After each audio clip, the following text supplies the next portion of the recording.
বাবা, মা, হ্যালো, কোথায় তোমরা?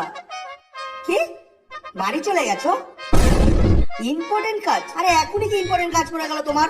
হ্যাঁ, আচ্ছা, সাবধানে পৌঁছেছো তো? ঠিক আছে, সাবধানে দেখো। হ্যাঁ, আমরা এই ঢুকলাম। হ্যাঁ, ঠিক আছে। বাবা মাও বেরিয়ে গেছে, কি করবো আমি এখন?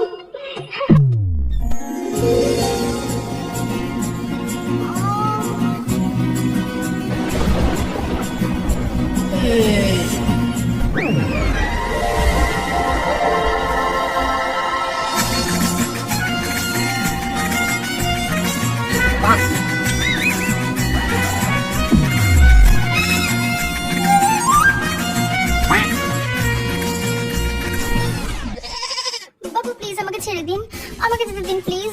প্লিজ আমাকে ছোবেন না, প্লিজ আমাকে ছেড়ে দিন। প্লিজ আপনার কাছে হাত জোড় করছি, আপনার পায়ে পড়ছি, প্লিজ আমাকে ছোবেন না, প্লিজ আমাকে যেতে দিন, প্লিজ আমাকে ছেড়ে দিন বাবু প্লিজ।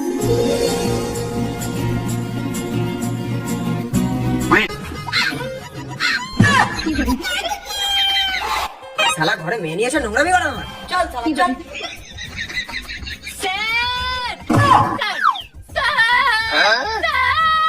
এটাই শেখানো স্যার। এই জানোয়ারটা স্যার এই অসহায় মেয়েটার উপর অত্যাচার করছিল, আমি নিজের চোখে দেখেছি স্যার। উনি কতবার কাঁদতে কাঁদতে বলছিল যে বাবু আমাকে প্লিজ ভগবানের জন্য ছেড়ে দিন, কিন্তু এই জানোয়ারটাকে কোনো কিছুর জন্য ছাড়েনি স্যার। একে কোথাও মুখ দেখানোর অবস্থায় রাখেনি। আমাকে তো ছাড়। স্যার এই হারামজাদাকে অ্যারেস্ট করুন স্যার। এক মিনিট স্যার, বউ হয় আমার। আচ্ছা, জেলে ঢুকিয়ে কোথায় ডাঙ্গা গুঁজে দিলে না, বউ থেকে বোন হতে বেশি সময় লাগবে না। আরে স্যার, আমি সত্যি বলছি, আমরা হানিমুন করতে এসেছিলাম। পুলিশ যখন চলে এসছে তখন বাকি কথা জেলে হবে। চল চল চল চল। আরে স্যার,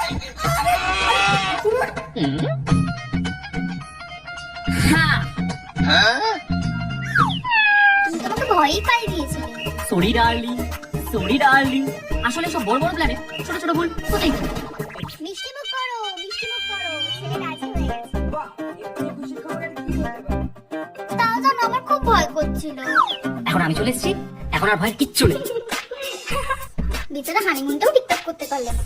আর এই বেচারাটা কি দোষ করলো? এই বেচারা হানিমুনটা তো করে দাও।